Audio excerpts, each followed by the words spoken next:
7 months pregnant. Emery Thorne was no longer the perfect accessory for her millionaire husband. Her crime, a 30-pound weight gain that came with nurturing his unborn child. His verdict, exile. As the cold wrought iron gates of their palatial New York estate slammed shut behind her, another woman was already stepping into her life, her shoes and her husband's private jet. This isn't just a story of unfathomable betrayal. It's the story of a woman left with nothing but the fierce protective love for her baby, a woman who decided that from the ashes of her perfect life, she wouldn't just rise, she would build an empire and take back everything. The air in the penthouse apartment overlooking Central Park was always chilled to a precise 68 degrees Fahrenheit, the way Damien Thorne liked it. It was an atmosphere that seemed to seep into the very bones of the place, a sterile perfection that mirrored its owner. From the outside, Damien and Emery Thorne were the city's golden couple. He, a self-made real estate magnate with a jawline as sharp as his business acumen and a portfolio that glittered with skyscrapers and luxury resorts. She, the beautiful, doe-eyed philanthropist whose grace and quiet elegance made her the perfect counterpart to his ambition. Their life was a meticulously curated series of events, galas at the Met Summers in the Hamptons, spontaneous shopping trips to Paris, and Christmases spent on the sun-drenched beaches of St. Bart's. They were regulars at restaurants like Per Se and Daniel, where their table was always waiting. Their world was one of bespoke suits, Hermes Birkin bags that Emery collected with the disinterest of a child collecting stamps and the constant subtle hum of the engine of their Rolls-Royce Phantom as it navigated the city streets. Damien didn't just like beautiful things, he demanded them. He saw his life as a brand, and every element within it, including his wife, had to be flawless. Emery had met Damien when she was a budding art historian consulting for a gallery he had acquired. He was captivated by her knowledge, her quiet confidence, and of course her willowy, Audrey Hepburn-like frame. He pursued her with the same single-minded intensity he applied to his business deals. He showered her with gifts, whisked her away on his jet, a sleek Gulfstream G650ER he'd christened the Titan, and made her believe she was the center of his universe. She fell in love not with the wealth, but with the man she thought he was decisive, protective, and brilliant. They married in a lavish ceremony at the Oaxaca Castle on Long Island, a fairy tale event that was the talk of the society pages for months. For the first 3 years the fairy tale held, Emery learned to navigate his moods, his obsession with control, and his almost pathological need for order. She organized their homes, the penthouse, the Hamptons estate, the Aspen Chalet with military precision. She hosted flawless dinner parties, charmed his business partners, and never ever had a hair out of place. She was in every sense Mrs. Damien Thorne, a perfect reflection of his success. The first hint of a crack in their gilded cage came with the 2 pink lines on a pregnancy test. Emery was overjoyed. She had longed for a child, for a warmth to fill the sometimes lonely spaces of their cavernous homes. When she told Damien, he was initially ecstatic. A son and heir to the Thorne empire was the one acquisition he hadn't yet made. A boy, of course, he'd declared, pouring 2 glasses of vintage Dom Perignon, pushing one towards her before retracting it. "Oh, right. Not for you. We'll get you some sparkling cider. We'll have to plan the nursery. I want the best. Italian furniture, hand-painted murals. Nothing is too good for my son."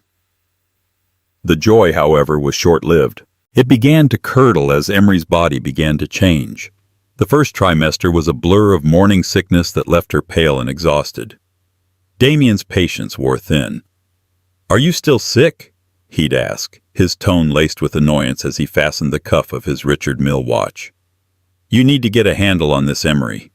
We have the Anderson charity benefit on Friday. You can't be seen looking so green." She tried. She forced down crackers, sipped ginger ale, and plastered a smile on her face for the cameras. But as she moved into her second trimester, the sickness subsided, and a new problem emerged: her appetite. For the first time in her life, Emery was truly hungry. The carefully controlled diet of salads and grilled fish that had maintained her size 0 figure was no longer enough. She craved pasta bread fruit, the very things Damien had always referred to as filler. And with the cravings came the weight. A gentle rounding of her belly at first, which Damien found novel. He'd place a proprietary hand on it at parties, a proud patriarch in waiting. But then her hips began to widen, her face lost its sharp angular quality, and her breasts swelled. The comments started subtly. "Are you sure you need a second helping of that, darling? Think of the baby," he'd say, a charming smile playing on his lips that didn't reach his cold, assessing eyes. "Those trousers seem a bit snug. Perhaps we should have your stylist bring over some more accommodating pieces. Maternity wear. But something chic, of course." Emery tried to brush it off. Pregnancy was a natural process. Women gained weight. It was for their child, their son. But Damien's remarks grew more frequent, more pointed. He would watch her eat, his gaze critical, making her feel gluttonous and ashamed for nourishing his own child. One evening, as she was getting ready for a dinner at Jean-Georges, she stood before the full-length mirror in their dressing room. She was 5 months pregnant now, and a soft, undeniable bump pushed against the silk of her custom-made gown. She felt a surge of love for the life inside her, a fluttering kick that made her gasp with a quiet joy. Damien walked in, adjusting his bow tie. He stopped and stared at her reflection. His face, usually a mask of cool control, twisted into a look of genuine distaste. "My God, Emery," he said, the words sharp as shards of glass. "Look at you. You're letting yourself go completely." The joy she'd felt moments before evaporated, replaced by a cold dread. "Damien, I'm pregnant. I'm supposed to gain weight. The doctor says I'm perfectly healthy." "I don't care what the doctor says," he snapped, walking over to her. He didn't touch her belly. Instead, he pinched the flesh at her waist. "This is just sloppy. I married a thoroughbred, not a broodmare. You have to maintain some standards." Tears pricked her eyes. "How can you say that? This is our baby. And you think our baby wants a mother who looks like this? You're an extension of me, Bella. When people look at you, they're looking at my judgment, my taste. And right now what I see is a lack of discipline." The words struck her with physical force. It wasn't about her health or the baby's. It was about his image. She was a painting he had bought, and now in his eyes the canvas was warping. The next 2 months were a descent into a quiet, private hell. Damien put her on a strict diet monitored by their private chef. He scheduled mandatory sessions with a personal trainer who specialized in prenatal containment. He would weigh her not in the privacy of their bathroom but in the home gym, marking the number on a whiteboard as if she were a failing stock. Her weight gain slowed, but it didn't stop. She was growing a human being, and her body was doing what it was designed to do. But every pound was a new failure in Damien's eyes. He stopped touching her. The proprietary hand on her belly was gone. He slept on the far edge of their California king bed, a chasm of cold sheets between them.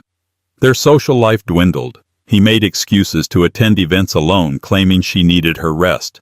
In reality, Emery knew he was ashamed to be seen with her. The golden couple was tarnished. The isolation was suffocating. Their friends were his friends. Their world, his world. Who could she turn to?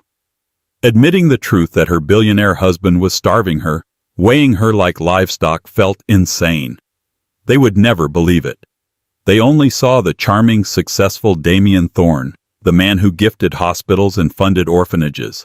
They didn't see the tyrant who reigned within the pristine walls of their penthouse. She began to notice a new name appearing on his phone, a notification that would flash and be dismissed with a flick of his thumb, Amber. When she once casually asked who it was, he gave her a look that froze the question on her lips. "A business associate," he said curtly. "Don't pry." But Emery saw the late-night texts, the sly smiles he'd give his phone when he thought she wasn't looking. A quick search on Instagram revealed the truth. Amber Rayton was a model and influencer, all long limbs, surgically enhanced curves, and a permanently vacant pout. Her feed was a monument to narcissism, bikini shots in exotic locations, champagne glasses held in perfectly manicured hands, and captions filled with vapid pseudo-philosophy. She was everything Emery was not: brazen, artificial, and unapologetically transactional. And Emery noticed with a sinking heart, she was a size 00, the perfect unchanging accessory. Emery was now 7 months pregnant. She had gained 30 pounds, a number Damien recited with the same disgust he might use for a catastrophic business loss. The love she once felt for him had withered, replaced by fear and a growing, simmering resentment. She was no longer just fighting for her own dignity. She was fighting for the health of her unborn child. She started to sneak food, hiding granola bars in her closets and eating chocolate in the bathroom like a guilty teenager. The shame was immense, but the primal need to nourish her baby was stronger. The fairy tale was over.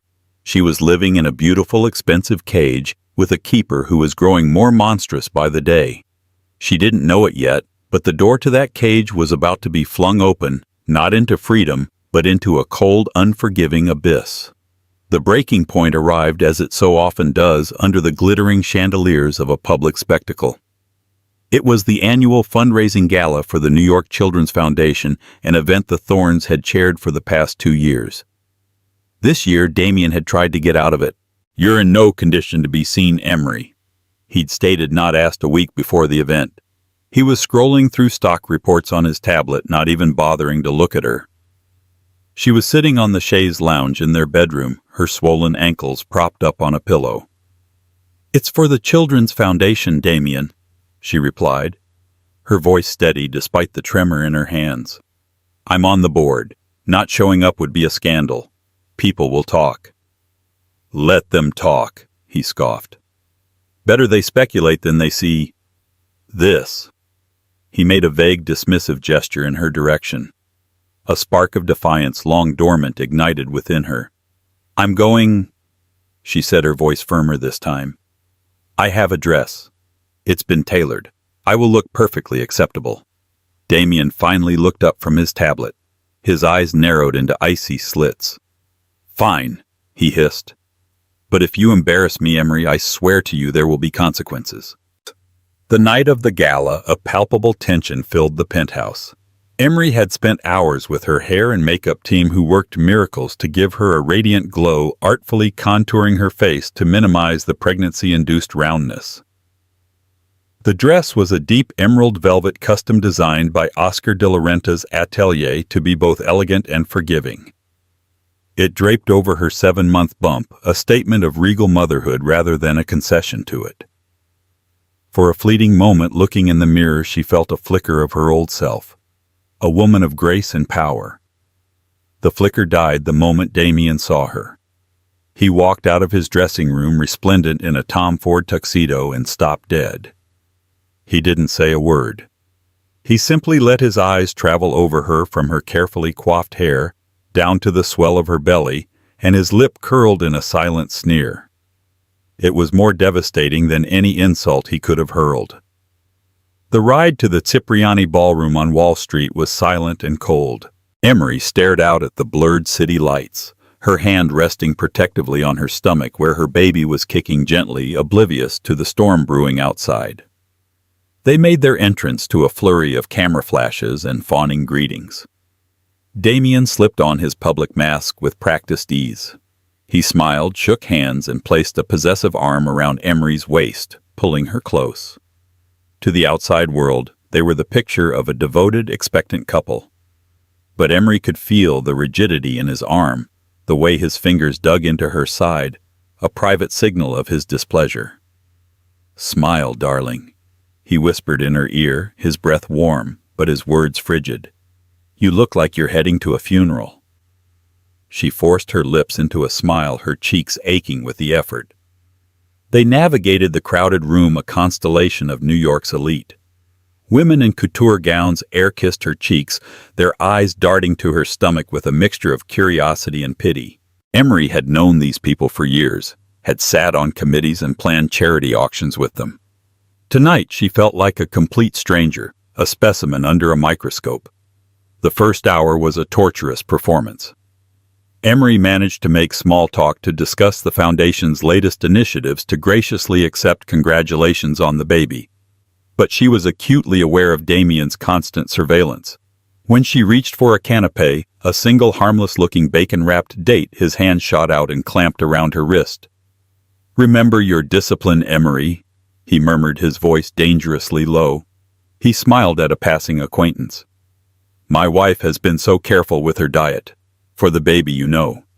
Humiliation washed over her, hot and suffocating. She retracted her hand as if burned, her appetite vanishing completely. The true disaster began during the live auction. Damien, as the event chair, was on stage working the crowd with his signature brand of arrogant charm. Emery sat at their prime table near the front, flanked by a banking CEO and a shipping heiress. She felt a wave of dizziness, a consequence of her husband's enforced starvation diet, and reached for her water glass. Her phone sitting on the table buzzed. It was a notification from Instagram. Normally, she would have ignored it, but a strange compulsion made her pick it up. A new post from a user she didn't follow had tagged her. Her blood ran cold when she saw the username, @AmberRaytonOfficial. With a trembling finger, she opened the post. It was a story, a fleeting video that would disappear in 24 hours but felt as permanent as a scar. Amber Rayton, the model from Damien's phone, was pouting at the camera.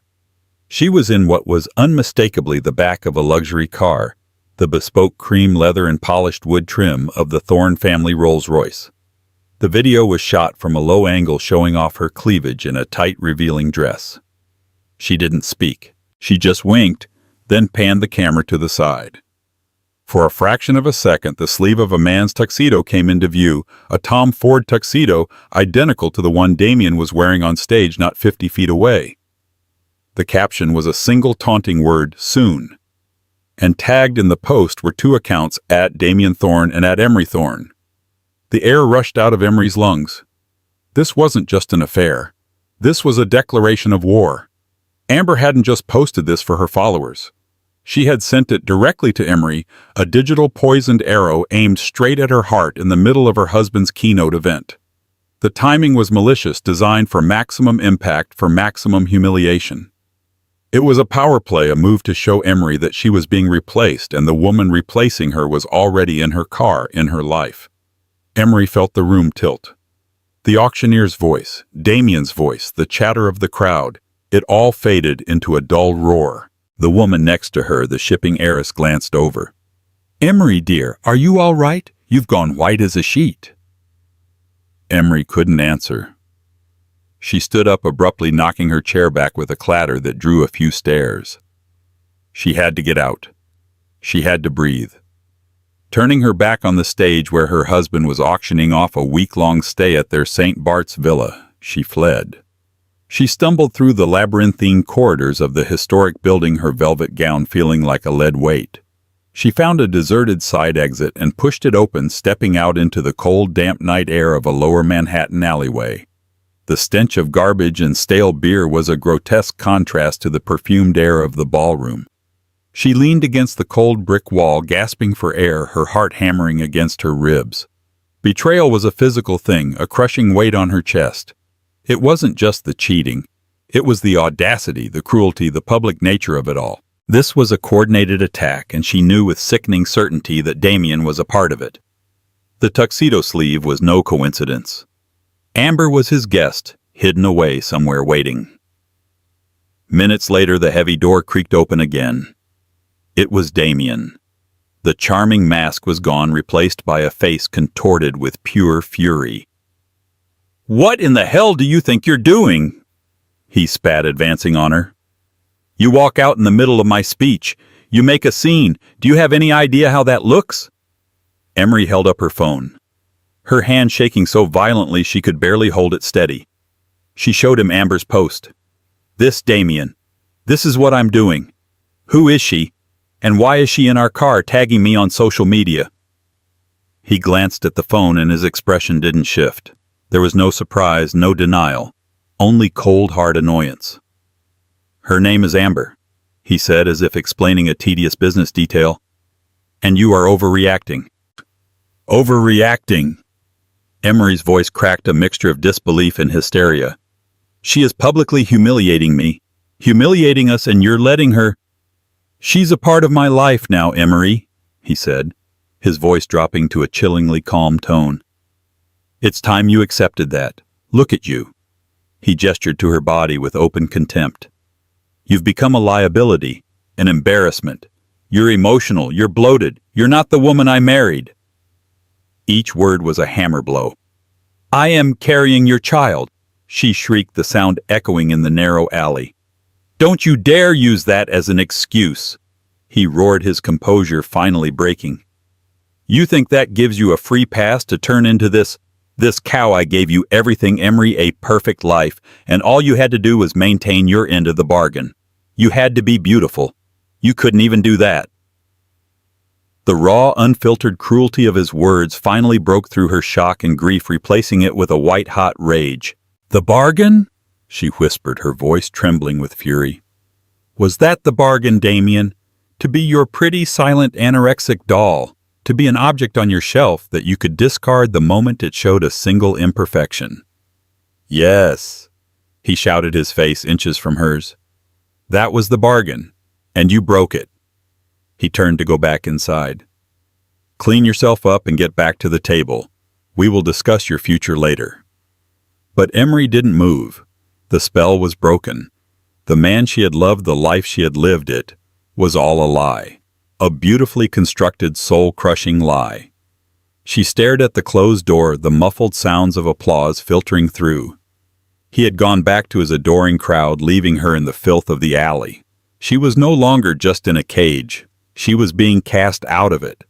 And as the first drops of a cold rain began to fall, she knew the discussion about her future would not be a negotiation. It would be a sentencing. The drive home was a silent tableau of impending doom. Damien sat in the front with the driver, his back ramrod straight, refusing to even acknowledge her presence. Emery huddled in the expansive back seat of the Rolls-Royce, the same car Amber had been in just hours before, feeling a chill that had nothing to do with the night air. She felt contaminated, a trespasser in her own life. The plush leather seats seemed to mock her, a reminder of a world she no longer belonged to. When they arrived at their private elevator that led directly into the penthouse, Damien finally spoke. His voice was devoid of all emotion, flat and final. "Pack a bag," he said, not looking at her as he strode towards the bar and poured himself a large scotch. Emery stood frozen in the marble-floored foyer. "What are you talking about, Damien?" He took a long swallow of his drink before turning to face her. His eyes were as dead as a winter sky. "I am talking about the end of this. The end of us. I want you out. Tonight." The words hung in the sterile air. Out. Just like that. Her mind struggled to process the finality of it. Out. Where am I supposed to go? I'm 7 months pregnant with your child. You can't just throw me out on the street. A humorless laugh escaped his lips. Watch me. I can, and I will. You are no longer my wife, Emery. You are a problem I am solving. As for the child, he swirled the amber liquid in his glass. My lawyers will be in touch. I will of course provide for my son, but I will not have his mother be you, not like this. The sheer arrogance, the cold-blooded transactional nature of his decision was breathtaking. He was severing her from her life as cleanly as a surgeon excising a tumor. You can't do this, she whispered, tears finally streaming down her face, tracing paths through her expensive makeup. We have a life together. We have history. I love you. The last words came out as a desperate, pathetic plea, and she hated herself for it. No, he said, placing his glass down with a decisive click. You loved the life I gave you, and that life is over. You made your choice when you decided to let yourself fall apart. I'm making mine. He glanced at his watch. I have a car waiting downstairs in 30 minutes. Be in it, or my security will escort you out. He turned and walked into his study, closing the heavy oak doors behind him, the sound of the latch clicking into place like the door of a prison cell. Emery stood alone in the cavernous living room, surrounded by millions of dollars of art furniture and memories that now felt like props from a stranger's play. The shock was so profound it was almost paralyzing. 30 minutes. 30 minutes to dismantle a life, to pack away a future. She stumbled towards their bedroom, a magnificent suite with panoramic views of the park, the king-sized bed, the silk sheets, the walk-in closet the size of a small apartment. It was all part of the set. Her closet was a temple of couture, a rainbow of Chanel, Dior, and Valentino. Shoes she'd never worn, purses that cost more than a car. It was all meaningless. With numb fingers, she pulled out a single suitcase. What did one pack for an eviction? She grabbed a few simple, comfortable maternity dresses, a pair of flat shoes, her toiletries. She saw the emerald velvet gown from the gala crumpled on a chair, a sad, discarded symbol of her final humiliation. She left it there. Her eyes fell on the jewelry box on her vanity. Inside lay the breathtaking 10-carat diamond engagement ring Damien had placed on her finger, the sapphire necklace he'd given her for their first anniversary, the pearls, the emeralds. For a moment, a spiteful urge rose in her to sweep them all into her bag. They were worth a fortune. But the thought made her feel sick. They weren't gifts of love. They were investments, part of the price of owning her. She slammed the box shut. She would take nothing that tied her to him. Her hand went instead to a small, worn wooden box tucked away in a drawer. Inside was a handful of items that were truly hers. A locket with a picture of her parents, a faded postcard from her college study abroad trip to Florence, a small silver charm bracelet she'd had since she was a girl. These were the remnants of the woman she was before she became Mrs. Damien Thorne. She swept them into her handbag. As she zipped the suitcase, a wave of gut-wrenching sobs overtook her. She sank to the floor, her body shaking, her arms wrapped around her belly. It wasn't the loss of the wealth that broke her. It was the absolute annihilation of her reality. The man she had built a life with, the father of her child, had looked at her and seen nothing of value. He was discarding her as easily as he would a losing stock. A sharp knock on the bedroom door made her jump. It was one of Damien's security guards, a large, impassive man named Frank. "The car is ready, Mrs. Thorne," he said, his voice polite but firm. He wouldn't meet her eyes. "It's just Emery now, Frank," she said, her voice raw. She pulled herself to her feet, wiping her eyes with the back of her hand. Dignity. It was the only thing she had left. She walked out of the bedroom, pulling her small suitcase, and didn't look back. The living room was empty. Damien didn't even afford her the courtesy of a final goodbye. He remained hidden in his study, a coward hiding behind his wealth and his power. Frank escorted her to the service elevator, the one used by staff and for deliveries. The symbolism was not lost on her. She had entered this life through the front door, a bride on her husband's arm. She was leaving it through the back, like trash being taken out. The car waiting in the underground garage wasn't one of Damien's luxury vehicles. It was a standard black town car. The driver, another face she didn't recognize, opened the door for her without a word. As she slid in, her phone buzzed again. Another Instagram notification. She couldn't stop herself. She had to look. It was Amber Rayton again. This time it wasn't a story. It was a permanent post on her grid. The picture was a masterpiece of calculated cruelty. Amber, clad in a tiny bright yellow bikini, was lounging on the plush cream-colored leather seats of a private jet. Her body was tan-toned and impossibly slender. One hand was draped languidly over her flat stomach, while the other held a flute of champagne. Behind her, through the circular window, the city lights of Manhattan twinkled like a distant, forgotten world. Anyone who had ever seen a picture of Damien Thorne knew his jet. It was unmistakably the Titan. But it was the caption that delivered the final fatal blow. Up, up and away, spontaneous trip to St. Bart's to celebrate a new beginning. Out with the old, in with the new. Upgraded, #life. Is good, #no baggage. The hashtag #no baggage was a deliberate, vicious jab. It was a clear reference to Emery, to her emotional baggage, to the physical baggage of her pregnant body.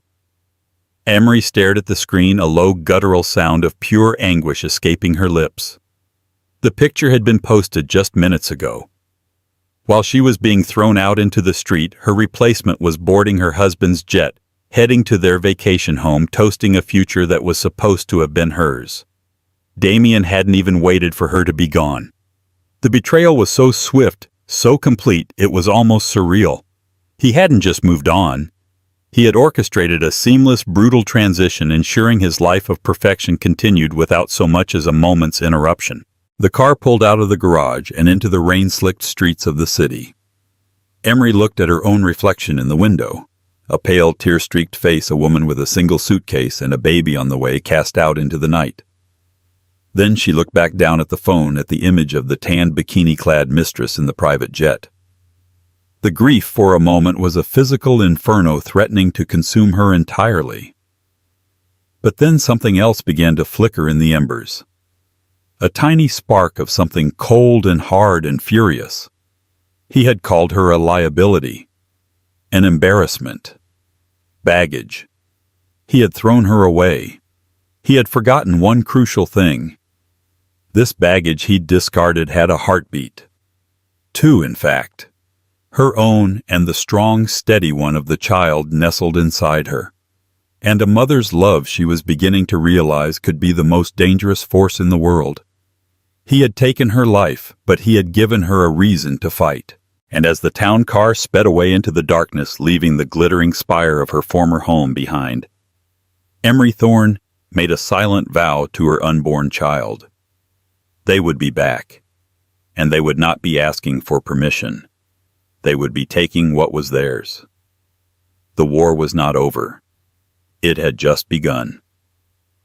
The first 24 hours were a free fall through a disorienting fog of despair and disbelief.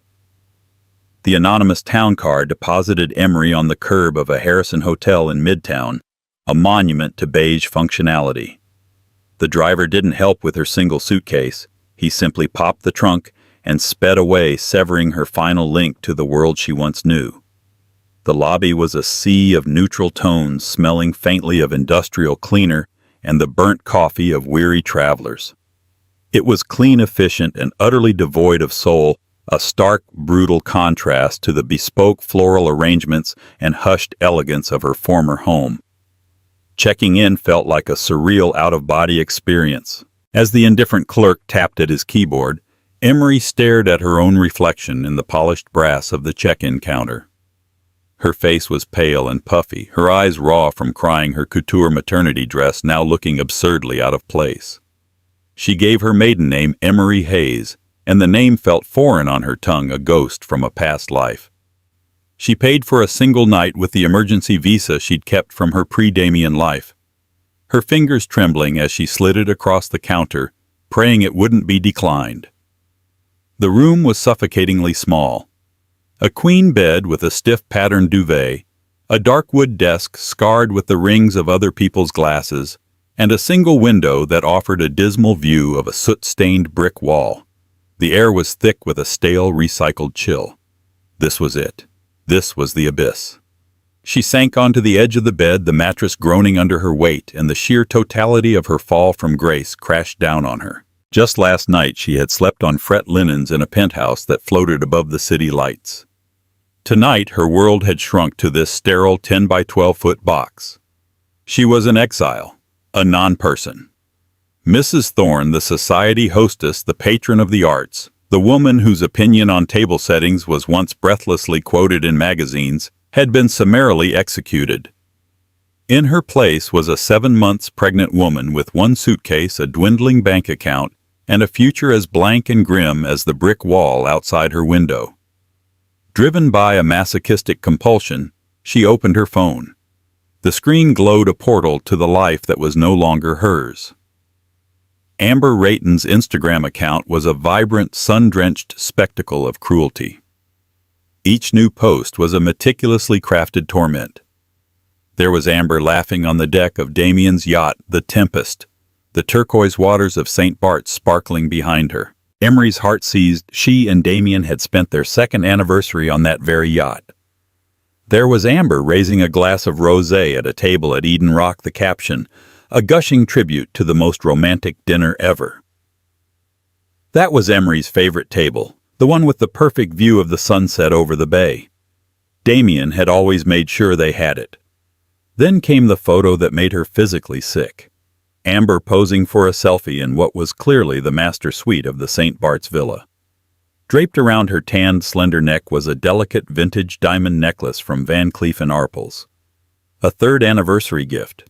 Emery had agonized over leaving it behind, and now here it was adorning the throat of her replacement. Damien hadn't just given it to her. He must have had it flown out specifically for her, a deliberate desecration of their shared history. The comments section was a dizzying mix of fawning praise and hungry speculation. You are living the dream. Who is this mystery billionaire spoiling you? A few astute followers tagged Damien, but the comments were quickly deleted, scrubbed clean by some unseen digital janitor. Then Emery saw it, a comment from a burner account, a faceless profile with 0 posts. Looks like he traded in a Rolls-Royce for a rental. Enjoy it while it lasts, sweetheart. Trophies get dusty. The comment was a tiny pinprick of light in the suffocating darkness. Someone else saw it. Someone else knew. She screenshotted it just before it vanished, holding on to it like a talisman. Morning came, but with it no relief, only the cold, sharp edge of reality. Her phone buzzed, not with a call, but with a text. It was from an unknown number, clinical and devoid of any human warmth. Your personal credit cards and associated bank accounts have been frozen effective immediately pending divorce proceedings. A monthly stipend of $5,000 for living and prenatal expenses will be deposited into a new account. Details to follow via post. Do not attempt to contact Mr. Thorne directly. All future communication must be directed through our office. Latham & Watkins, LLP. The message was a second eviction, a financial one. She opened her banking app and saw a string of zeros where a fortune had been the day before. She tried to purchase a bottle of water from the minibar using her Amex Centurion card, the black card that was a symbol of her status, and the transaction was as expected declined. The humiliation was absolute. $5,000 a month. It was a calculated cruelty, a pittance designed not for her survival, but for her subjugation. It was a leash long enough to prevent her from starving on the street where she might cause a scene, but short enough to ensure she could never mount a meaningful defense. It was control, pure and simple. Her first call was to her parents in Connecticut. Her mother's cheerful, "Hello," shattered into horrified silence as Emery, her voice cracking, recounted the nightmare of the past 48 hours. The words tumbled out the gala, the alleyway, the Instagram posts, the cold final command to pack a bag. That monster, her father seethed in the background. "I'm coming to get you right now. You're coming home, Bella." The offer of her childhood bed, of her mother's gentle care, was a powerful siren song. But as she looked at her reflection in the dark hotel room window, her hand resting on the firm swell of her belly, she knew she couldn't go back. To retreat to her parents' home would be to accept defeat, to regress into the role of the broken child. Her own child, this innocent life inside her, deserved a mother who was a fighter, not a refugee. "I can't, Dad," she said, her voice finding a sliver of strength. "I have to stay here, in New York. This is where it happened, and this is where I have to fix it." Her second call was to Chloe Devereaux.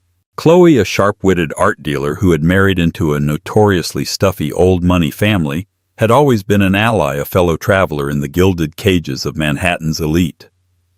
"Bella, my God, where are you?" Chloe's voice was a welcome balm of genuine concern. "Damien put out a story that you were ordered on complete bed rest for the rest of the pregnancy. I knew it was bull. He looked like a cat that swallowed a canary at the gala after you left." This time Emery didn't cry. She laid out the facts with a cold, clear precision that surprised even herself. The affair, the public humiliation, the eviction, the financial leash. When she finished, the silence on the other end of the line was heavy and dangerous. "That pathologically narcissistic son of a bitch." Chloe finally spat the words laced with venom. "I never trusted him. He always looked at you like he was assessing his portfolio." "Okay, new plan. Where are you?" Emery told her the name of the hotel. "Absolutely not.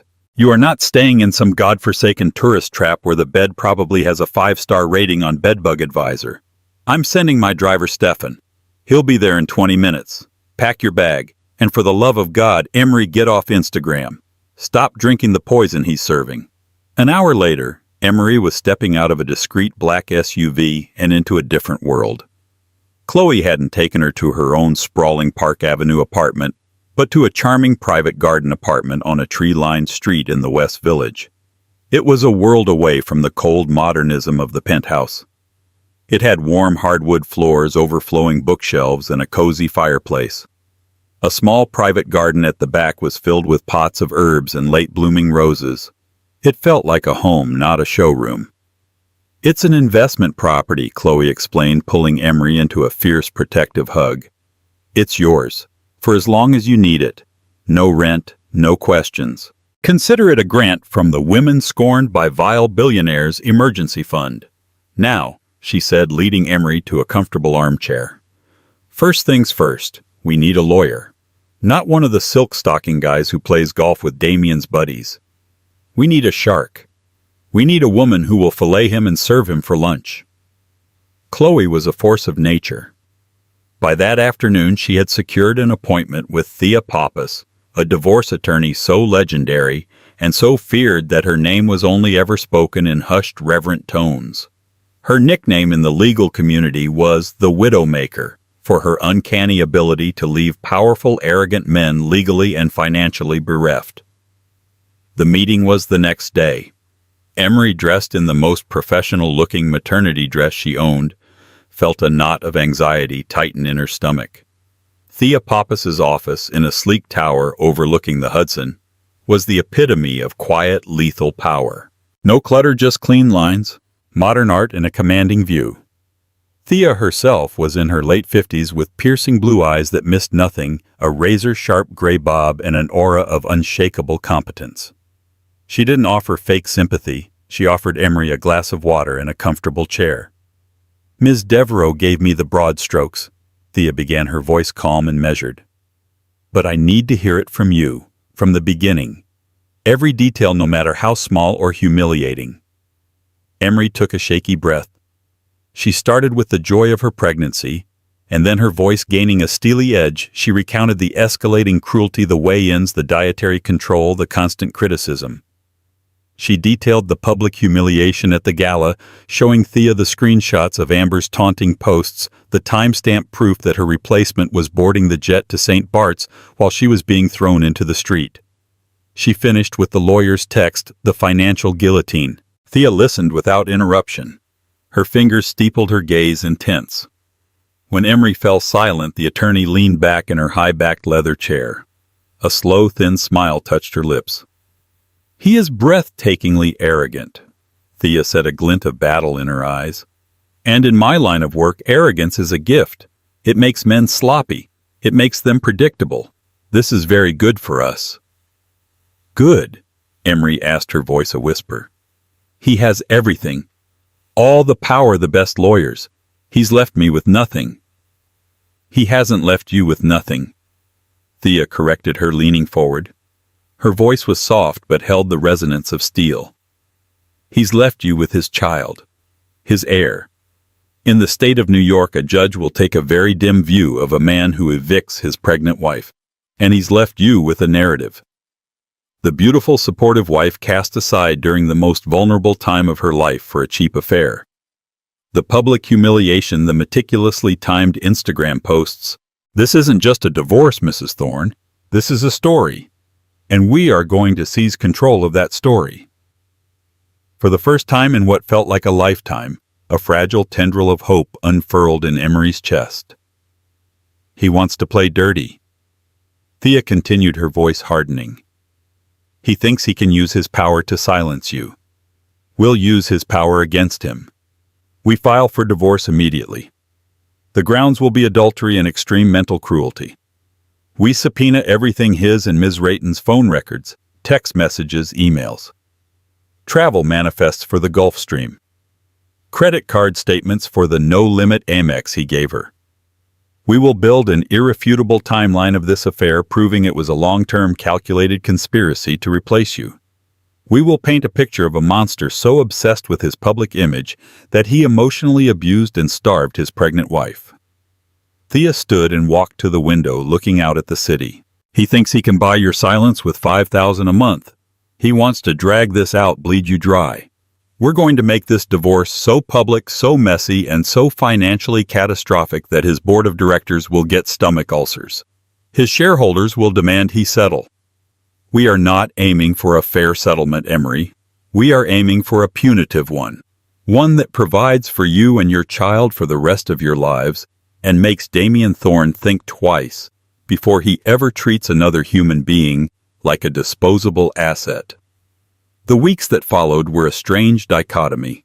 In the quiet sanctuary of the West Village apartment, Emery began the slow, arduous process of healing.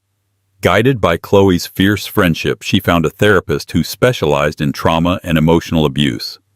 She joined a prenatal yoga studio nearby, feeling a sense of community with the other expectant mothers, their bodies all changing in beautiful, unique ways. She rediscovered the simple grounding pleasure of cooking for herself, visiting the local farmer's market, and finding joy in the vibrant colors of fresh produce, a world away from the bland, restrictive diet Damien had enforced. She was slowly, carefully rediscovering Emery Hayes. Simultaneously, the legal war raged.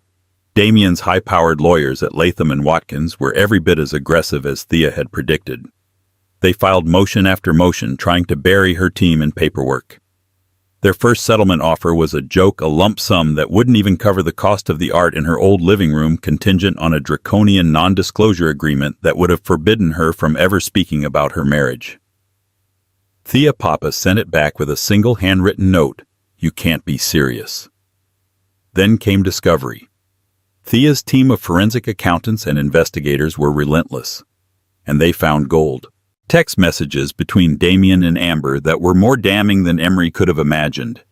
Damien complaining about the bloated liability and her endless whining. Amber and Damien openly joking about the perfect timing of the gala incident, planning it like a marketing campaign. They found receipts for the Miami condo for lavish gifts for secret vacations that had stretched back over a year. It was all there. Proof.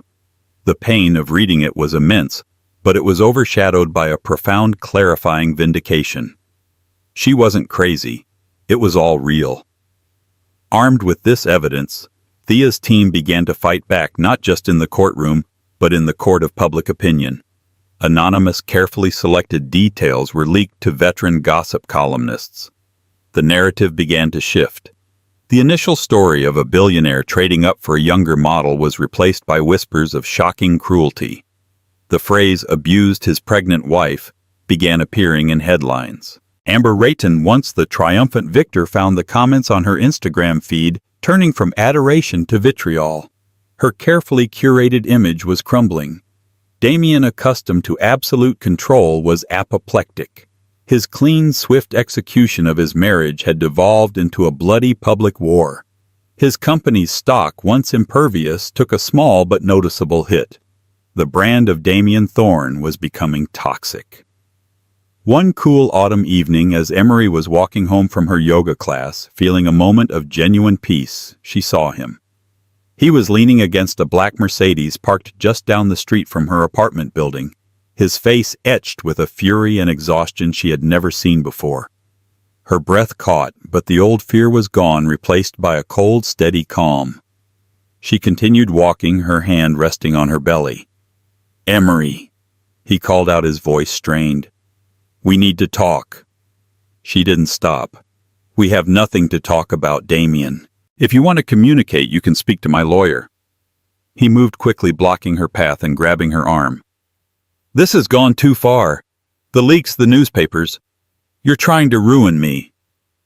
She stopped and slowly looked down at his hand gripping her arm.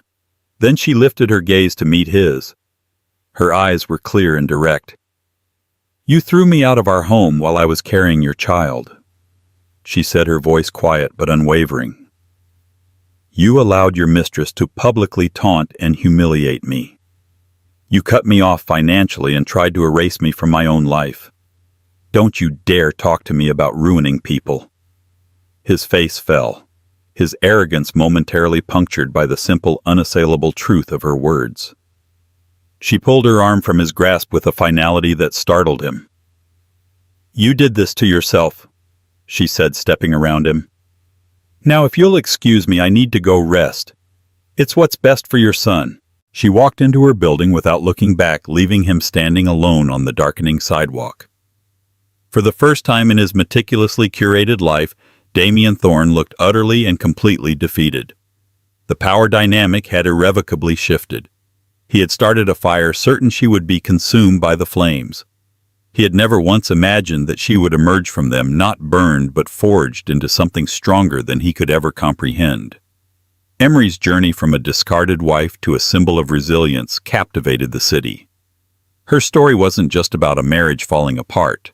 It was a powerful testament to a woman's strength in the face of unimaginable cruelty and public humiliation. She transformed her pain into power, her despair into determination.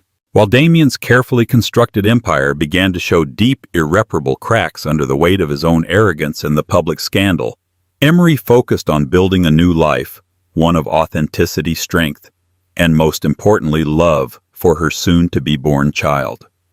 Her fight was for more than just a settlement. It was for her identity, her future, and for the right to define her own worth beyond the shadow of a powerful man. What do you believe is the ultimate justice in a story like this? Let us know your thoughts in the comments below. What does it take for a man to miss the birth of his first and only child? For tech millionaire Julian Croft, the answer was a 150-foot super yacht, 3 cases of Dom Perignon, and the 25th birthday of his mistress, Sienna Monroe. While his wife Serena screamed through contractions in a sterile New York hospital room, Julian was popping champagne corks in the Miami Bay, toasting a woman who wasn't his wife. This isn't just a story of infidelity. It's a story of a calculated betrayal that was years in the making. What no one knew was that the party, the yacht, and the woman at the center of it all were part of a secret that would burn his entire world to the ground. The first contraction hit Serena Vance Croft like a physical blow, a stunning, breathtaking clench that stole the air from her lungs. She gripped the cool marble of the kitchen island in their Tribeca penthouse, her knuckles turning white.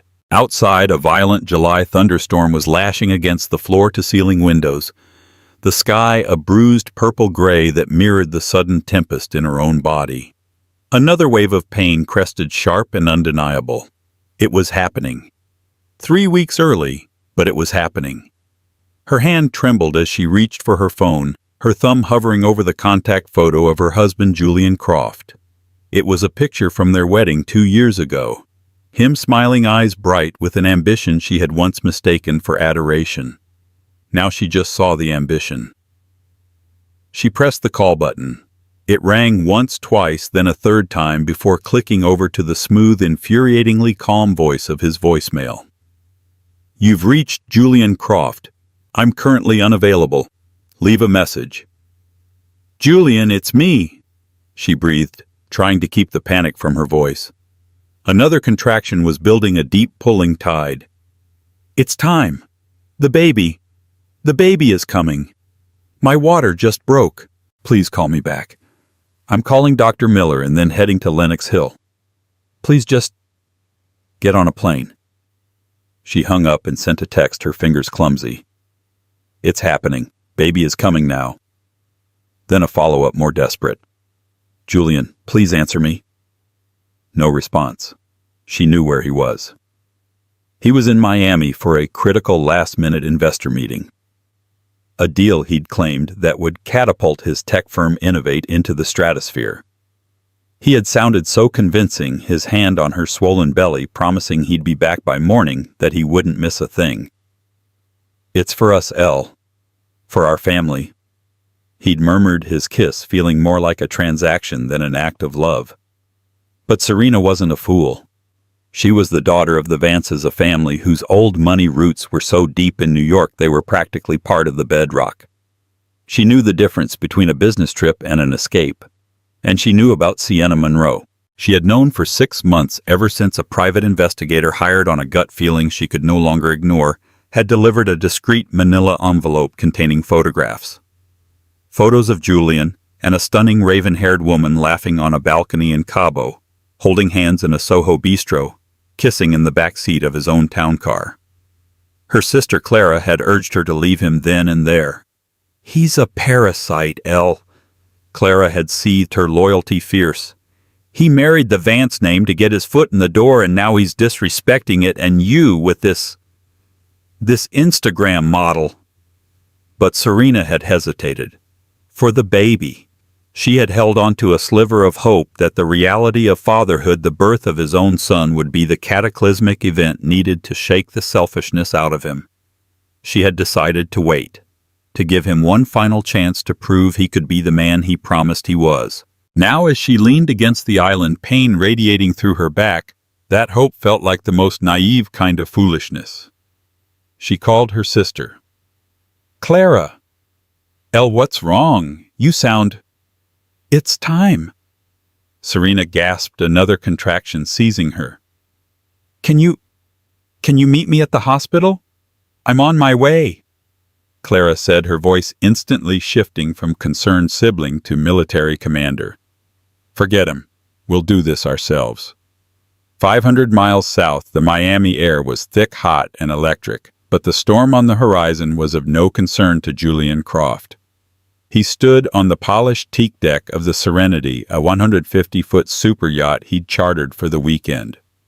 The boat was a temple of hedonism, staffed with caterers pouring endless streams of Dom Perignon and a DJ spinning a deep house track that vibrated through the soles of his designer loafers. His phone, resting on a nearby table, buzzed silently on the linen napkin he'd placed it on the screen, lighting up with "wife." He glanced at it, a flicker of annoyance crossing his handsome features before turning his attention back to the woman of the hour. Sienna Monroe was a vision. She wore a shimmering, backless silver dress that clung to her like a second skin. Her 25th birthday was the real critical deal of the weekend. She pouted, wrapping her arms around his neck. "You're distracted," she whispered, her lips brushing his ear. "Is everything okay with your little business deal?" Julian forced a charming smile, the one that had won over boardrooms and for a time Serena. "The deal is right here," he said, pulling a black velvet box from his pocket. He opened it to reveal the Constellation necklace, a spray of brilliant cut diamonds designed by Lorraine Schwartz, rumored to be worth more than the penthouse Serena was currently in agony in. Sienna gasped, her eyes widening. The small crowd of their curated guest influencers, minor celebrities and other wealthy sycophants, oohed and awed on cue.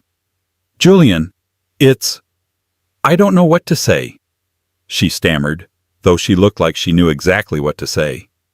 "Say you'll wear it," he said, his voice smooth as silk. As he fastened the cold diamonds around her warm skin, he felt a surge of power. This was real. The money, the boat, this beautiful woman. Serena and her stuffy, judgmental family, the impending burden of fatherhood that all felt like a distant, monochrome dream. Here in the vibrant, intoxicating world he had built for himself, everything was in color. His friend, a venture capitalist named Marcus Thorne, clapped him on the shoulder, a sly grin on his face. "To Sienna," Marcus toasted, lifting his glass, "and to Julian for knowing how to close a deal." Everyone cheered. Julian's phone buzzed again, then again. He ignored it. He was busy. He was the king of his own universe, and in his universe there were no consequences. The storm on the horizon was just scenery. It couldn't touch him. Back in New York, Serena's sister Clara was holding her hand as a doctor checked her vitals. The hospital room was cold and impersonal, the rhythmic beep of the fetal heart monitor the only soundtrack. "Still nothing from him?"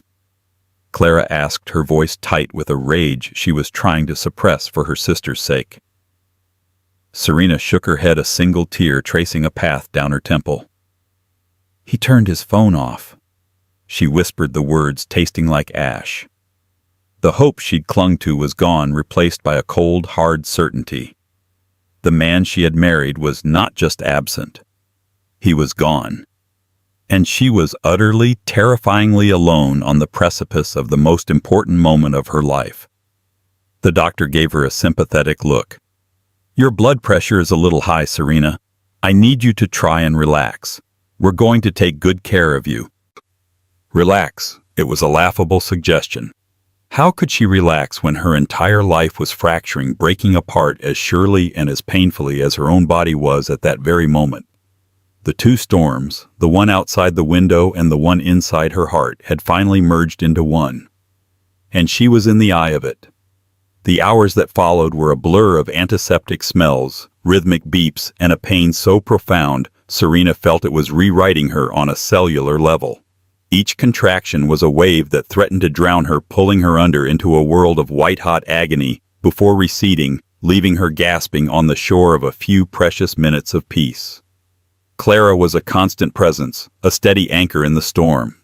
She held a cup of iced chips to Serena's lips, wiped her brow with a cool cloth, and murmured words of encouragement that were equal parts soothing and fierce. With every passing hour, Clara's gaze would flick to Serena's silent phone on the bedside table. Her expression hardened each time, her jaw tightening. Around 3 a.m., she picked it up. "I'm calling him again," she stated, her voice low and dangerous. "Don't," Serena managed to say, her voice raspy. "It's no use, Clara. He made his choice. He doesn't get to make that choice." Clara shot back, her fingers already dialing. As she expected, it went straight to voicemail. She left a message, her voice trembling with suppressed fury. "Julian, it's Clara. Your wife is in labor. She has been for 7 hours. She's in pain and she's scared, and you are... We're closing a deal. There is no deal in the world more important than this. If you have a single shred of decency left in your soul, you will get on a plane right now. You are about to become a father. For God's sake, act like one." She slammed the phone down, her own eyes welling with tears of rage. "I hate him. I truly, truly hate him for this." Serena didn't have the energy to respond. She was deep within the primal, all-consuming work of childbirth. The world shrank to the four walls of the delivery room, to the encouraging voice of the doctor, and to the desperate elemental need to push. It was the hardest thing she had ever done. It was a marathon of pain and endurance that pushed her to the very edge of her limits. And then at 5:17 a.m., just as the first gray light of dawn began to creep into the New York sky, the storm broke. With one final guttural cry that was part agony and part triumph, her son was born. The sound of his first cry, a robust, indignant wail, sliced through the exhaustion. The doctor gently placed the baby on her chest, and in that instant, everything else fell away. The pain, the betrayal, the empty space in the room where Julian should have been, it all vanished. All that existed was the tiny, warm, wriggling weight of her son. He was perfect. 10 fingers, 10 toes, a fuzz of dark hair, and eyes that squinted against the new bright world. Tears streamed down Serena's face, but these were not tears of sorrow. They were tears of pure, unadulterated love. A love so fierce and absolute, it felt like it could power a city. "Hello, my sweet boy," she whispered, her voice thick with emotion. "I've got you. I'm here." Clara was weeping beside her, her hand resting on Serena's shoulder. "He's beautiful, Elle. Absolutely perfect." A nurse gently interrupted the sacred moment. "Do you have a name picked out?" Dear Serena looked down at her son, at his tiny, perfect face, and a sense of clarity washed over her. She had considered names with Julian, but they felt tainted now. They belonged to a life that was no longer hers. She chose a name that signified strength, integrity, and honor. A name that represented everything Julian was not. "His name is Arthur," she said, her voice clear and strong. "Arthur James Vance." She made a deliberate choice to use her own family name. The Croft name felt like a brand, a hollow corporate entity. Vance was her heritage. It was his. As Arthur James Vance took his first breaths in New York, the party on the Serenity in Miami was reaching its fever pitch. The champagne was still flowing, and Sienna Monroe draped in diamonds, and Julian's attention was holding court. "A picture," she exclaimed, her voice a little slurry from the champagne. "We need a perfect picture to remember this night forever." She pulled Julian close, her bare back pressed against his chest. "Marcus, darling," she cooed, spotting Julian's friend nearby. "Be a dear and take our picture. Get the necklace in the shot." Marcus Thorne, ever the obliging friend, took Sienna's phone. He was a meticulous man, and he framed the shot with an artist's eye. He got the glittering Miami skyline in the background, the soft glow of the yacht's deck lights, the sparkle of the constellation necklace against Sienna's tanned skin, and Julian grinning like a king, his arm wrapped possessively around her waist. It was a portrait of decadent bliss. "Perfect," Marcus said, handing the phone back. Sienna's fingers flew across the screen, her acrylic nails tapping rhythmically. Within seconds, the image was uploaded to her public Instagram profile, which boasted over 2 million followers. She didn't tag Julian's official account, that was their one rule, but the caption she wrote was a dagger wrapped in silk. "At Sienna Monroe, best birthday." A girl could ask for. "Feeling like the only woman in the world tonight. Thank you to my King Jay for making my dreams come true. You spoil me. Yacht life. Miami. Nights. Birthday, Queen. 25. Spoiled. Blessed." The likes and comments began to pour in instantaneously. Hearts, fire emojis, and messages of goals and "OMG, that necklace" flooded the post. It was a digital monument to their affair, time-stamped and shared with the world. The party finally began to wind down as the sun painted the eastern sky in shades of pink and orange. Julian, feeling the first unpleasant buzz of a champagne hangover, walked Sienna to the master stateroom. He finally retrieved his phone from the table where he'd abandoned it hours ago. He turned it on, and it immediately exploded with a relentless barrage of notifications. 27 missed calls.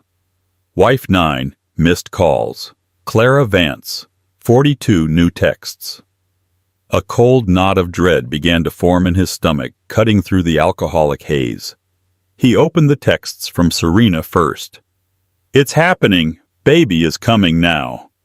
10:15 p.m. Julian, please answer me. 10:16 p.m. At the hospital. It's really happening. 10:45 p.m. Please, Julian. I need you. 12:30 a.m. Then came the texts from Clara, each one colder and more furious than the last. "She's in labor, you absolute coward. Pick up your phone.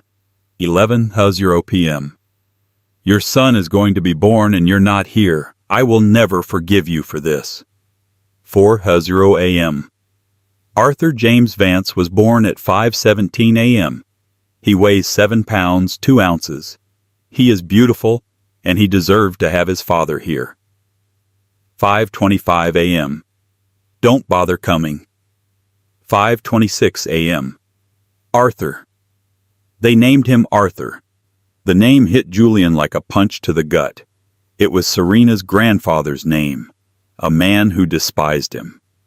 He sank down onto a plush white sofa, the world tilting on its axis. He had missed it. He had actually missed it.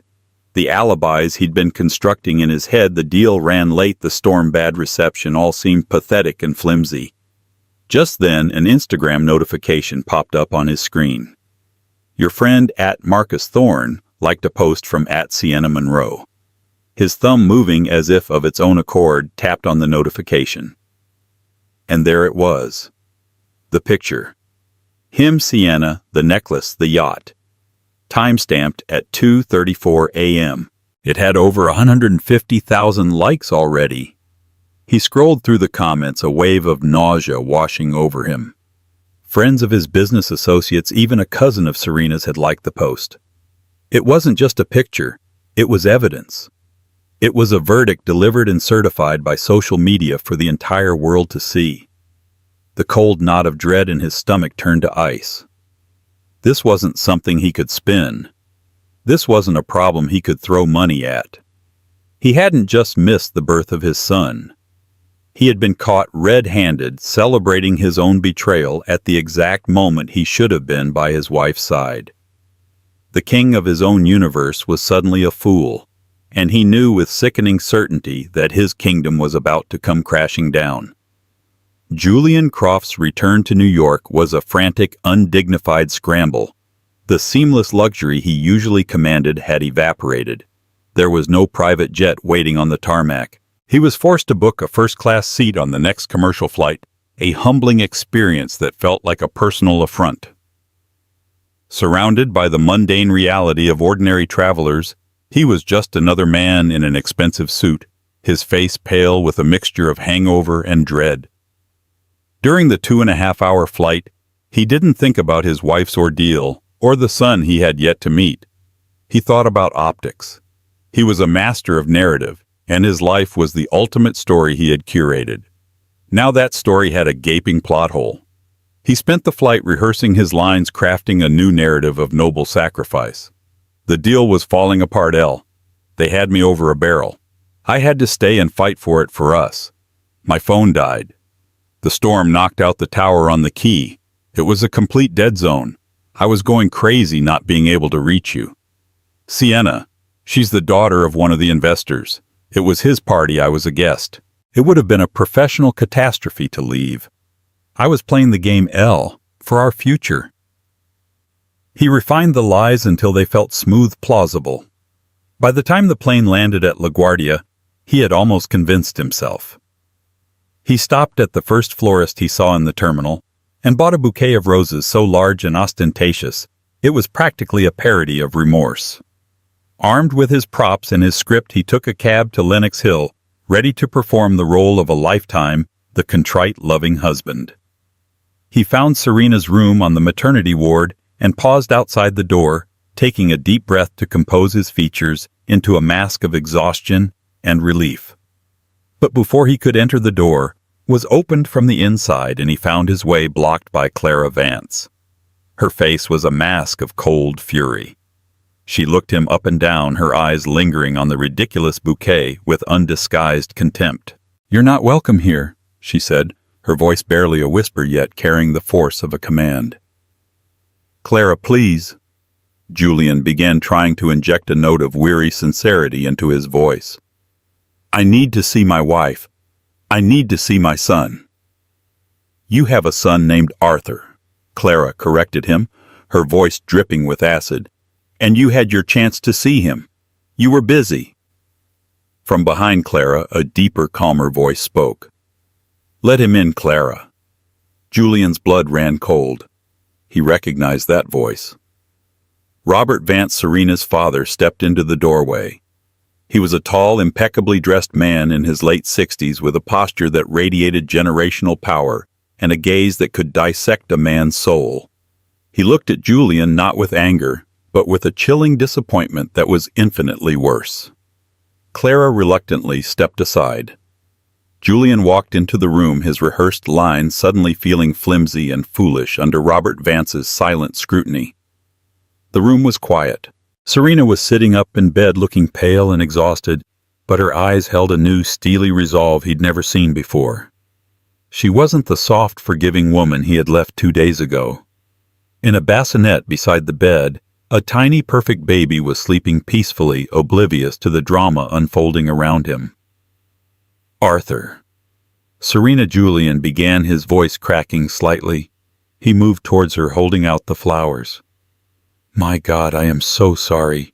The deal. It was a nightmare. The connection was down my phone. I was trying to get back, I swear." Serena just stared at him, her expression unreadable. She didn't even glance at the flowers. Julian faltered, placing them awkwardly on a table. He turned his attention to the bassinet, peering down at his son. He's perfect," he murmured, reaching out a hesitant hand to touch the baby's blanket. "Look at him. Our son, Elle. I was doing it for him. For this. To build a legacy." He was getting back on script, the words flowing more easily now. He was building a narrative of paternal ambition, of a father making hard choices for his family's future. He spoke for nearly 5 minutes, painting a detailed picture of his fictional business battle, of his desperation to get back to her. Serena listened to the entire performance in absolute silence. Her father stood by the window, his arms crossed. Clara stood by the door like a sentinel. When Julian finally ran out of words, the silence in the room was deafening. Then Serena spoke. Her voice was quiet, devoid of hysteria, but sharp enough to cut glass. "Are you finished?" Julian nodded, confused by her calm. I love you. I'm so sorry I missed it.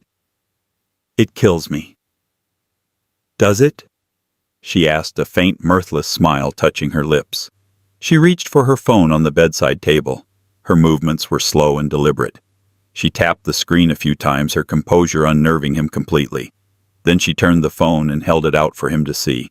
On the screen was the Instagram post. The photo of him and Sienna on the yacht, him grinning, his arm wrapped around her, the diamond necklace blazing against her skin. Was this part of the deal, Julian? Serena asked, her voice still unnervingly level. Or was she the deal?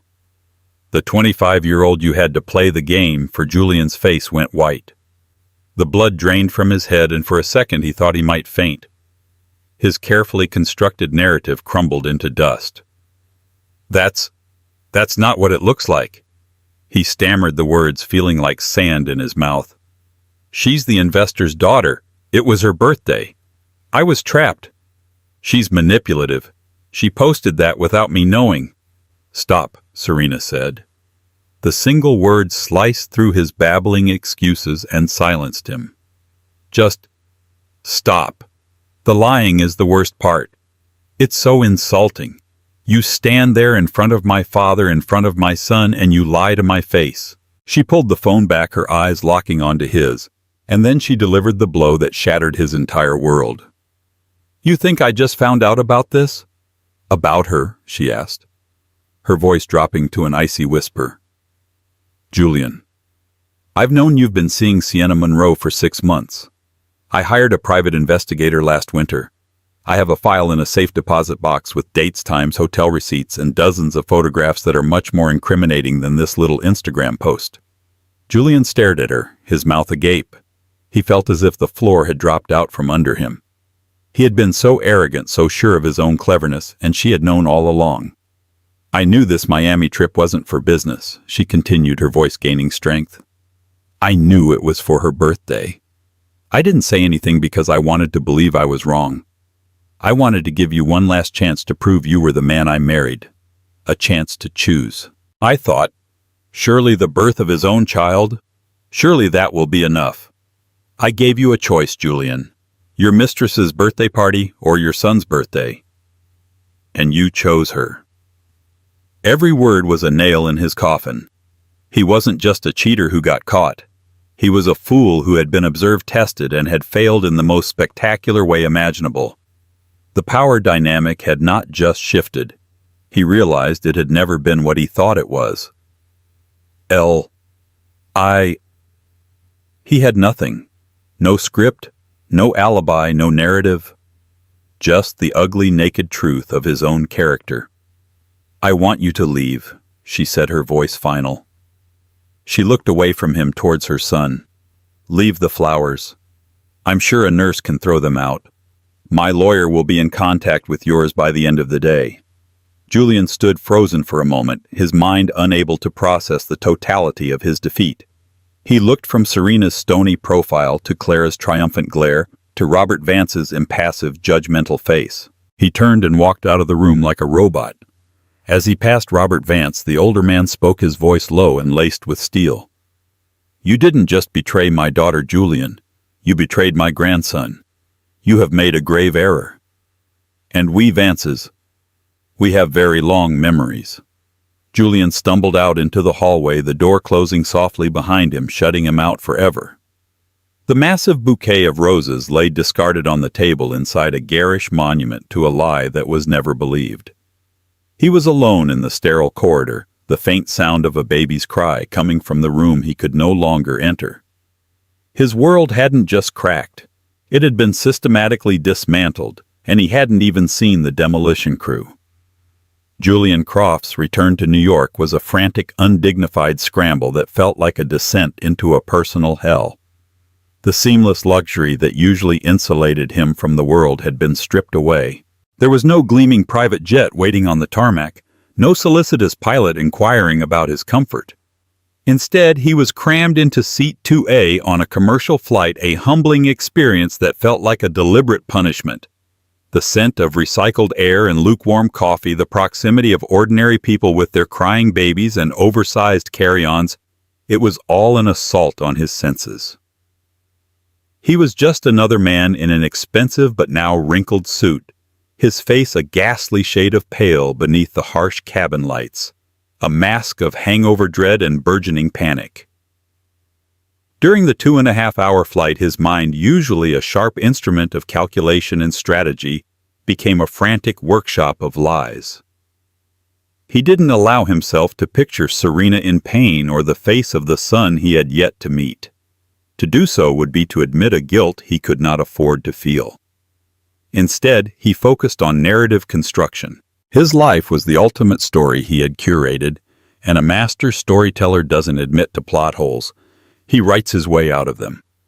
The deal was falling apart, a complete ambush. He rehearsed the lines in his head, refining the emotional pitch. They were trying to gut the company to leverage my absence. I had to stay. I had to fight for it. For us. For our future. He imagined his voice cracking with just the right amount of weary sincerity. My phone died, utterly bricked. He added another layer. And the storm, a freak squall. It knocked out the cell tower on the key, a complete dead zone. I was pacing like a caged animal, going insane knowing you were trying to reach me, and I couldn't answer. He even crafted a role for Sienna. She's the daughter of Alejandro Rojas, the primary investor, a spoiled, manipulative brat. It was his party on his yacht, and she cornered me. I was trapped. Leaving would have torpedoed the entire deal, cost us hundreds of millions. I was playing the game for our son's legacy. He repeated the lies until they began to feel like a plausible version of reality, a necessary fiction to protect the greater truth of his ambition. By the time the plane began its jarring descent into LaGuardia, he had almost managed to cast himself as the hero of the story, a noble warrior who had endured a trial by fire for his family. He felt a surge of righteous indignation. How could Serena not understand the sacrifices he had to make? His first stop in the terminal was a ridiculously overpriced florist. He didn't look at the flowers. He looked at their size. He chose a bouquet of long-stemmed red roses so enormous, so ostentatious, it was practically a caricature of remorse. It wasn't a peace offering. It was a prop, a shield. Armed with his props and his script, he hailed a cab to Lenox Hill, the performance of a lifetime about to begin. He was ready to play the part of the contrite, loving husband and devoted new father. He found Serena's private room on the quiet, hushed maternity ward and paused outside the door, taking a deep, fortifying breath. He smoothed his suit, composed his features into a mask of profound exhaustion and overwhelming relief, and pushed the door open. But his performance was preempted. His way was blocked by Clara Vance, who stood just inside the room as if she had been waiting for him. Her face was a study in cold fury.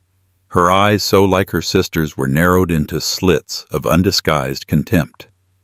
She looked him up and down, her gaze lingering on the grotesque bouquet with an expression of pure disgust.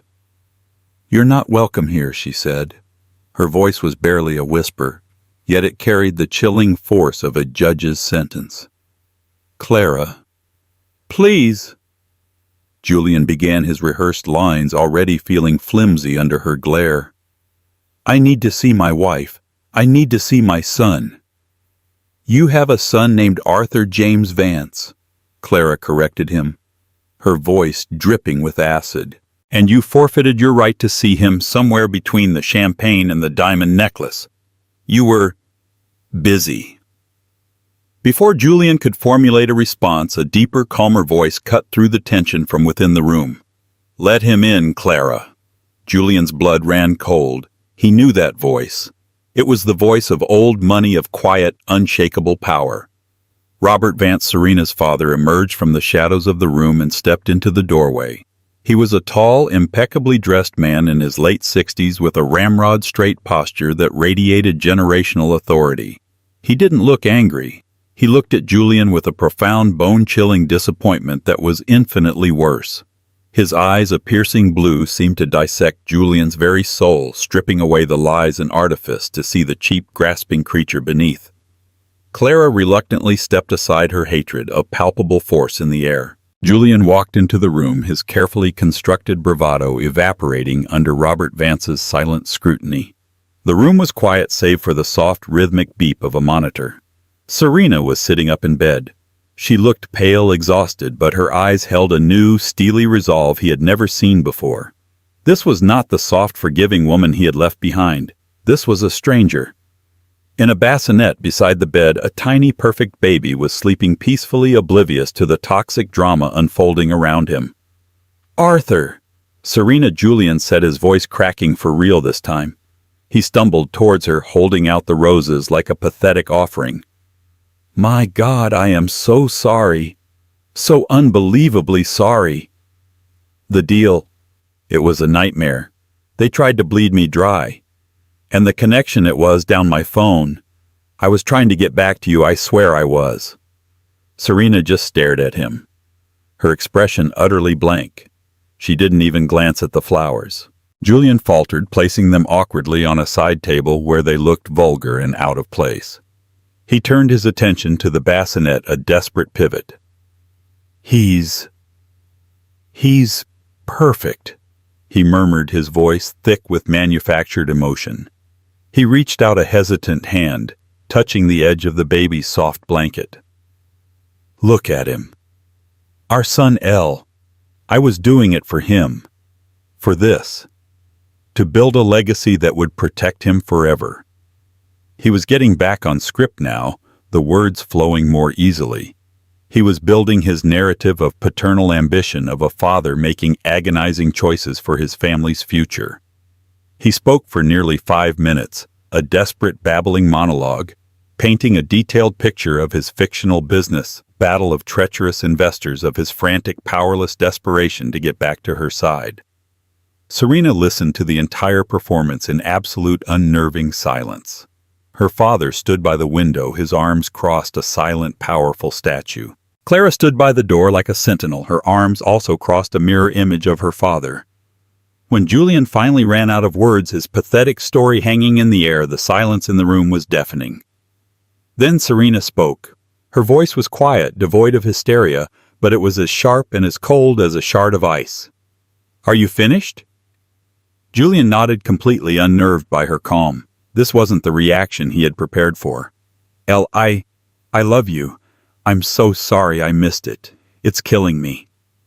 "Is it?" she asked, a faint, mirthless smile touching her lips. She reached for her phone on the bedside table. Her movements were slow, deliberate, each one a small, graceful act of war. She tapped the screen a few times, her composure shredding his nerves. Then she turned the phone and held it out for him to see. On the screen was the Instagram post. The photo of him and Sienna on the yacht. Him grinning like a fool, his arm wrapped possessively around her, the diamond necklace blazing against her skin like a beacon of his betrayal. The caption was just visible beneath it. "Best birthday a girl could ask for." Was this part of the negotiation? Julian, Serena asked, her voice still unnervingly level. Or was she the deal?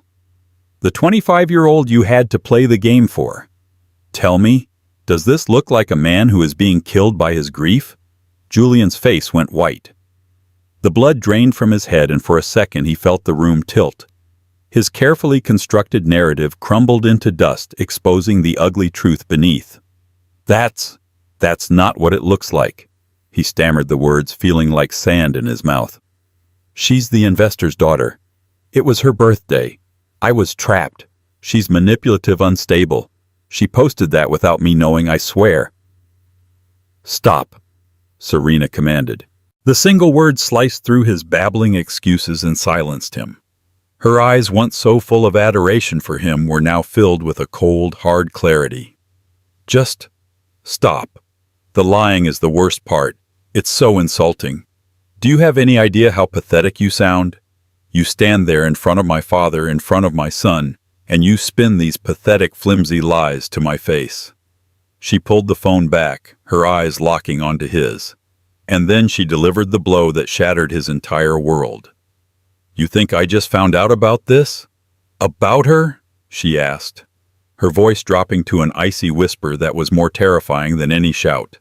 "Julian, I've known you've been seeing Sienna Monroe for 6 months and 12 days. I hired a private investigator last winter after the business trip to Gstaad. I have a file in a safe deposit box at a bank you don't know about. It contains dates, times, hotel receipts from the Mercer and the Chateau. Marmont copies of your credit card statements detailing the jewelry you bought her. It even contains photographs, Julian. Dozens of them. Photographs far more incriminating than this tacky little Instagram post." Julian stared at her, his mouth agape, his mind refusing to process the information. He felt as if the floor had dropped out from under him into a bottomless abyss. He hadn't been clever. He had been a fool, observed and documented like a specimen in a lab.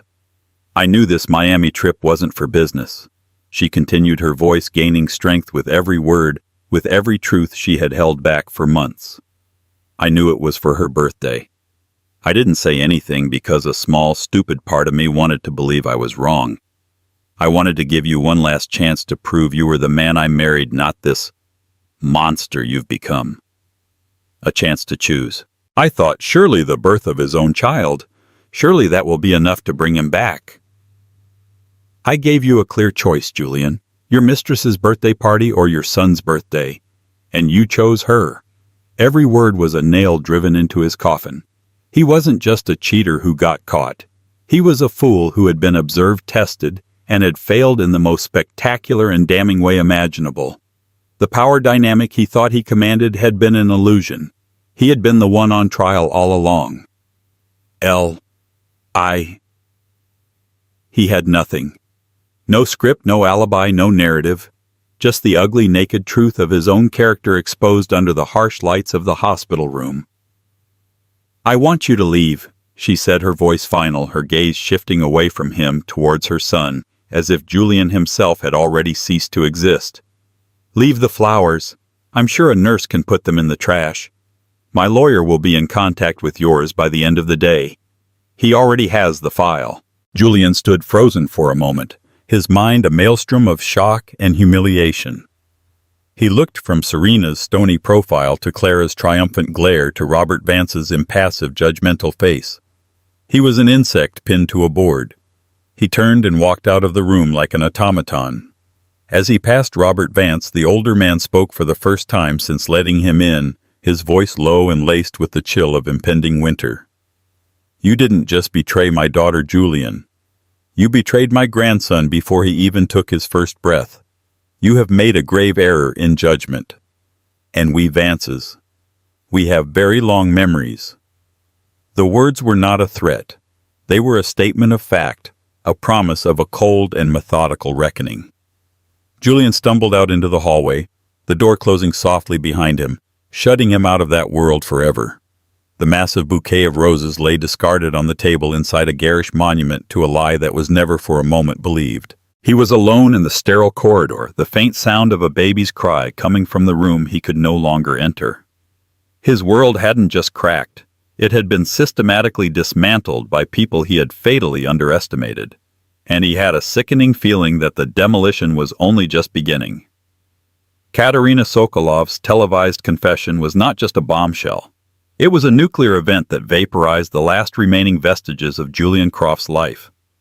The fallout was immediate, total, and merciless. The divorce was a formality and execution carried out with the swift, dispassionate precision of the Vance legal team.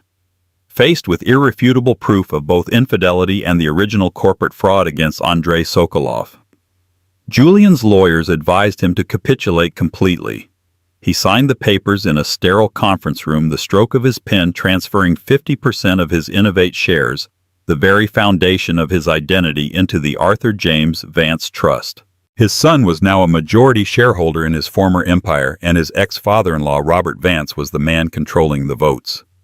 It was a checkmate so perfect, so absolute, that Julian could almost admire the artistry of his own destruction. Professionally, he was radioactive. The Innovate board, desperate to distance themselves from the scandal, permanently ousted him. Shareholder lawsuits piled up citing the original fraud, and the SEC launched a formal investigation. The story of his betrayal of Andrei Sokolov became a cautionary tale in business schools, a modern-day Icarus who hadn't just flown too close to the sun, but had stolen the wings to do it. His name was erased from the Innovate website, his photos removed from the walls. It was as if he had never existed. His life shrank from a sprawling penthouse and global travel to a nondescript rented apartment in a city where no one knew his face. The sycophants who had once orbited him vanished. The calls stopped. He was left in a deafening silence, haunted by the ghosts of his own choices. Months later, he sat alone in his sterile living room, scrolling through the news on a tablet. He saw a headline from a society journal: Serena Vance launches groundbreaking tech ethics foundation. He clicked on it. There was a photo of Serena looking radiant and stronger than he had ever seen her. She stood at a podium, her son Arthur in her arms. The article detailed her new philanthropic venture, headquartered in a beautifully restored building in the Hudson Valley. Serena, using her own resources and the considerable dividends from the Arthur Vance Trust, had established the Sokolov Grant for Ethical Innovation. Its mission was to provide funding and legal support to tech founders who had been cheated out of their own companies by predatory partners and investors. She had taken the poison of her own experience and transmuted it into an antidote for others. She hadn't just moved on, she had built a better world from the rubble of the one he had destroyed. Julian minimized the window, his reflection staring back at him from the dark screen. His lawyer had forwarded him a single photograph a week ago, the only one he had of his son. It was a studio portrait of Arthur, now 6 months old, smiling and bright-eyed. Julian looked from the picture on his phone to the image of the man on the tablet screen. He had lost. He had lost more than money or power. He had lost the chance at a legacy that wasn't written in stock prices but in love and honor. He was utterly, completely alone. Serena found that freedom wasn't the absence of pain but the discovery of purpose within it. After the divorce was finalized, she legally changed her son's name to Arthur James Vance, erasing the last link to the man who was his biological father but would never be his dad. She left the suffocating confines of New York City and moved to the sprawling Vance family estate, a place of rolling green hills and century-old oak trees that felt like a sanctuary. Here, surrounded by the genuine love of her family, she healed. She watched Arthur grow, saw his first smile, heard his first laugh. Each milestone was a quiet victory, a reclamation of the joy that had been stolen from her. The anger she had felt towards Julian slowly faded, replaced by a kind of distant pity for a man so hollow he had to fill himself with the admiration of others. The idea for the Sokolov Grant came to her one night as she was reading about Andrei's story. She saw a parallel between her own betrayal and his. Both had been victims of Julian's insatiable ego. She realized she had the power to do more than just heal herself. She could honor the man whose legacy Julian had tried to erase and prevent others from suffering the same fate. Working with her father, she poured her energy into building the foundation. It gave her a new identity, one that was entirely her own. She was no longer just a Vance heiress or Julian Croft's wronged wife. She was a founder, a leader, a force for good. Her final scene of the drama was not a scene at all, but a quiet afternoon. She sat on a blanket under a large oak tree, the autumn leaves a riot of red and gold around her. Arthur lay beside her, babbling happily at the sky. She felt a profound sense of peace settle over her, a quiet contentment that was more fulfilling than any party or diamond necklace. She had faced the worst of betrayals and had emerged not broken, but stronger, more compassionate, and more herself than ever before. She was free. Katerina Sokolov stood before her father's grave. The simple granite headstone read, Andrei Sokolov, a kind heart, a brilliant mind. For years that felt like an incomplete epitaph. Now it felt truer than ever. She placed a copy of the Wall Street Journal on the grass. The headline read, The Fall of a Titan, How Julian Croft's Past Sins Led to the Collapse of His Empire. "We did it, Dad," she whispered, her voice catching in the wind. "Everyone knows what he did to you. Everyone knows your name." She had won. Her decade-long mission, the singular focus of her entire adult life, was complete. Julian was ruined. Her father's name was vindicated, and a form of justice had been served. But as she stood there, an unexpected emotion washed over her emptiness. The fire of her rage had kept her warm for so long. It had fueled her, shaped her, given her purpose. Now that the fire was out, she felt cold. The character of Sienna Monroe, the beautiful, vapid influencer, was a costume she could finally take off. But who was the woman underneath Katerina Sokolov was 17 when she put on the mask? Now she was 27. She had spent the best years of her life living a lie, her every action in service of an ending. She had her victory, but it was a hollow one. Revenge had not brought her father back. It had not healed the wound of his loss. It had only created more wreckage. She thought of Serena and the baby Arthur, an innocent woman and child caught in the crossfire of a war that began before they were even involved. A single tear traced a path down her cheek, not of triumph but of sorrow. For her father, for herself, for the years she could never get back. Her revenge was complete, but her life felt like a blank page. The quest was over, and for the first time in a decade, Katerina Sokolov had no idea what to do next. In the end, this was a story about legacies. The one Julian Croft tried to build with money and lies, which crumbled into dust. The one Katerina Sokolov fought to restore with vengeance, only to find herself lost in the victory. And the one Serena Vance built from the ashes of her pain, a legacy of strength, integrity, and hope for her son, Arthur. It's a raw and powerful reminder that the choices we make, especially when we think no one is watching, echo through generations. True wealth isn't found on a yacht or in a stock portfolio. It's found in the honor we show to the people we love. If this story of betrayal, strength, and ultimate justice resonated with you, please take a moment to hit that like button to help us reach more people. Share it with someone who appreciates a story with real-life drama and powerful twists. And most importantly, subscribe to the channel and turn on notifications so you don't miss our next story.